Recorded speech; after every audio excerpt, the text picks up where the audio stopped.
if you look at this chart, basically it gives you the big picture about macroeconomics. So it's call it the forest of the macroeconomics. Of course, like any forest, there's always trees inside the forest, right? But before we study all those trees, let's look at the forest first, the big picture first, okay? So this is the big picture basically. So if you start from the upper left, okay, those are examples, only examples of macroeconomic variables. Lower R, for example, that's a real interest rate. Okay, so macroeconomics deals with interest rate, both nominal and real interest rate. But lower R refers to real interest rate. And then you have M super S, that's money supply. So macroeconomics is also dealing with monetary issues in which money supply and money demand is one of the key variables there. The next one is T. T stands for tax. So this is related to the public finance. So macroeconomics is also dealing with public finance. Okay. In Indonesia, we are talking about APBN, for example, or at the regional level, we call APBD, Anggaran Pembangunan Daerah. And then, of course, if there's a tax, the counterpart of the tax is the government spending. The reasons why government impose tax is because they will use the tax money to build infrastructure, to build hospitals, to build school, give subsidy and things like that. Okay.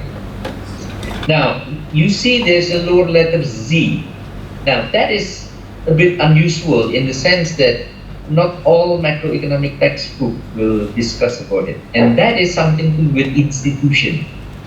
Why this is so important? Because, again, depending on which country that we're dealing with, if you're talking about, let's say, Northern Europe or Scandinavian countries, maybe that Z, that lower Z, it's not really that important to discuss when we're talking about macroeconomics.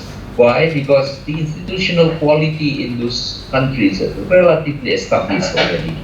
But in many developing countries, including Indonesia, that Z is not only important, to some extent it's even more important than macroeconomic policies. Okay? So that's why we will cover the role of Z also in this class. The next one is capital S, and that stands for saving. And when we talk about macroeconomics in the dynamic context, when we talk about dynamic context, I'm referring to 10, 20, or 30 years from now, so a long term basically. Then macroeconomics will also include the story about technology, the change in technology. One of the measures in technology that macroeconomists always use is called the TFP, and that stands for total factor productivity. Okay, so those are examples only. Of course, there are many other variables, and you will notice during the semester we will discuss many other variables. But those are just examples of macroeconomic variables. And the point there is that variables are both affecting. Sorry. Yes. Yes, please. Could you explain the variable Z for a little bit, because I'm not really sure about that. Yeah, because it's a new component. Good question. Thank Good you. question. Now, Z, as I said earlier, is institutional quality. So just think about it. Suppose Indonesia wants to achieve a certain level of growth. Okay, suppose you want to achieve 7% growth. Okay, and then once you learn about macroeconomics, you know how to do that. What needs to be done? Fiscal policy, monetary policy, and so on. And let's assume you do correctly. Everything is done correctly. Okay, and yet that outcome 7% was not achieved. So what's wrong? It's nothing wrong with the macroeconomics, so nothing wrong with the policy, but because of the institution. And from base of my experience in many developing countries, especially Indonesia, that institutional factor is key. So you can In other words, maybe I can summarize like this. You may have the right kind of policy, but wrong kind of institution. Then your outcome in terms of welfare, it's not good. Even if you have a right kind of policy. Is that clear? I cannot see who asked. Yeah, sure. Can you raise your hand so Yes. that I can see? Oh, okay. Yeah. Okay. Got it. It's very clear. Thank you very much for your explanation. Good. All right. Now, as I said earlier, if you look at in the chart. Oh, okay. So, Yes, please. I would like to ask about the G variable. I was wondering, how do you put the variable into the equation anyway? How do you can you actually quantify it? Since you mentioned it is about institution quality. Yeah, well, that is a question that you have to wait until I cover the topic about the Z. Here, I'm only giving you the forest, okay? So, I haven't discussed about it. But since you're asking, let me just give you a tip about it, okay? But more detail when we reach the point, especially when we talk about the labor market, because there's a lot of institutional issues in that, in the labor market. But essentially, let me just give you an example. Just one example, okay? But for, as I said, the detailed explanations you have to wait until we reach that point. An example is labor union, okay? Imagine there are two countries, country A and country B. Country A has no labor union, or even if they have labor union, but the labor union is very weak. But country B has a very, very strong labor union. Now, you can imagine with this kind of different situation, the performance of the labor market in both countries are very different. Even if those two countries adopt exactly the same policy, even if they adopt the same policy. So, this is a clear example. The same policy, but different institution. One is weak or no labor union, the other is strong labor union. The outcome is very different. Is that clear? Clear. Okay. Okay, but the mathematics or the equation and so what, you have to wait until we reach the topic on labor market, okay? I cannot remember, but if you look at the course outline, the syllabus, you will know when exactly we are going to talk about the labor market, okay? Now, what I was about to say earlier is that if you look at that chart, those variables has a arrow in two directions with the bottom box. If you look at the lower left bottom box, there is capital Y, that's output, okay, GDP for example, and then profit of firms, and then U, lower U stands for unemployment, okay, and then there is pi stands for inflation, okay. So what is meant in that chart is that all those variables that I was telling you earlier on the upper left is affecting the variables at the bottom as well as affected by those variables at the left bottom. Is that clear? And that's why you see the arrow is two directions here. Okay? So in other words, real interest rate will affect output, but profit will affect the real interest rate. So that is just one example. Okay? So that is the reasons why macroeconomics as a discipline is trying to understand how those two boxes are interrelated. Now, in the explanation how they are interrelated, you can modify, you can intervene that interrelation. For example, you can make it bigger or you can make it smaller, that interrelation, or in some cases you can sort of stop that interrelation in the extreme case. So what I'm saying is that policymakers can interrupt and can intervene that arrows, okay?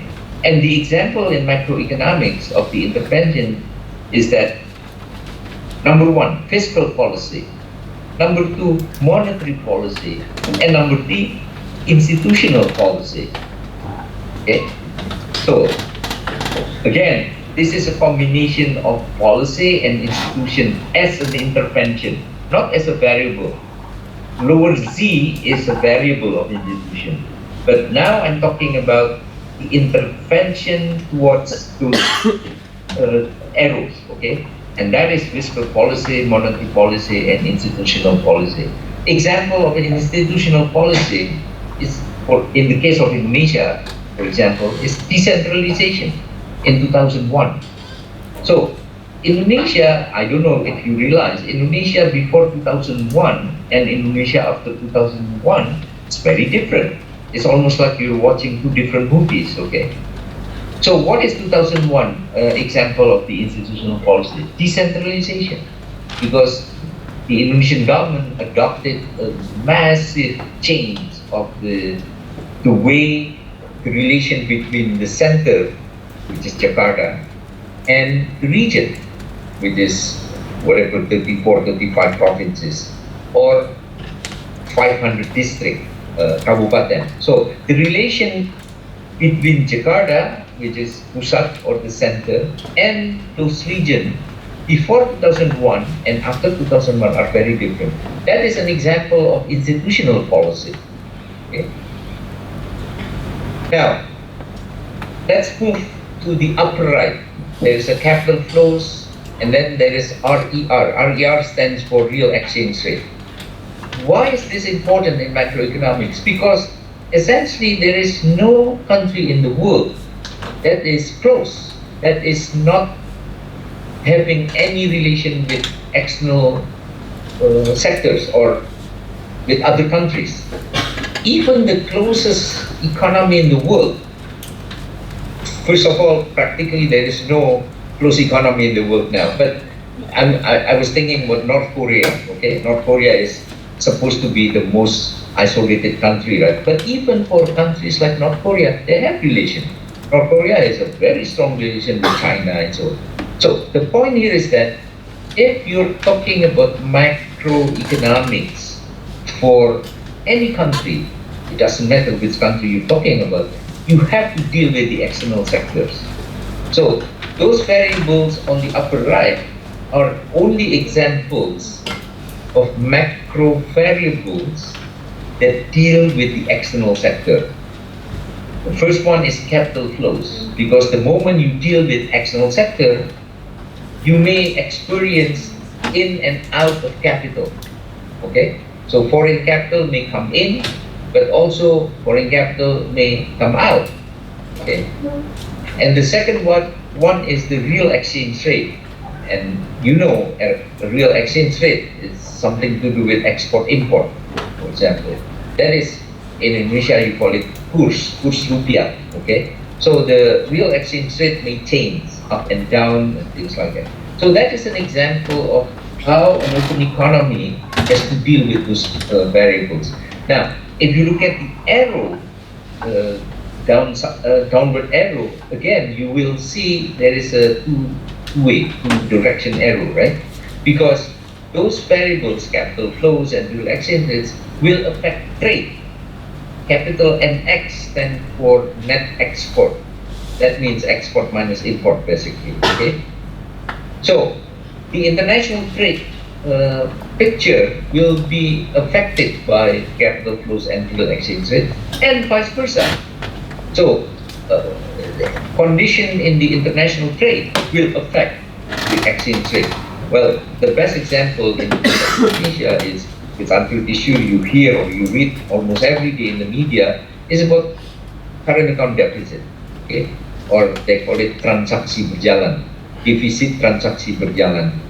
So that is an example of trade sort of condition, and that will determine and will affect what happened with the rupiah, the kurs, which is the real exchange rate, as well as it will affect the dynamics of the capital flows. Okay? So that is the explanations about this two-way directions of the arrow. Okay? Now, of course, you can see also that there is an arrow in the middle connecting the box on the bottom left and the box of trade, because all those variables like GDP, unemployment, inflation will affect as well as be affected by the great condition. Okay, so you will see that you can see from this forest chart. Okay, and we haven't seen the trees yet. It's only the forest. You see from this forest chart, basically macroeconomics is dealing with the interrelation, right? So in this case, in interrelation among boxes there. Okay. And at the end, as I said, the last part of this class, at the end, we have to ask, what does all this mean in terms of welfare? Welfare for the society. And of course, if we are talking about society, our priority is the society at large, the largest number of the society. Now, in developing countries, when we talk about the largest number of society, usually they are the low-income groups, okay? Not the high-income groups. And that is the reason why I said earlier, even if we are talking about macroeconomics, we have to always ask, what does it mean in terms of poverty? What does it mean in terms of the income inequality and so on? Okay?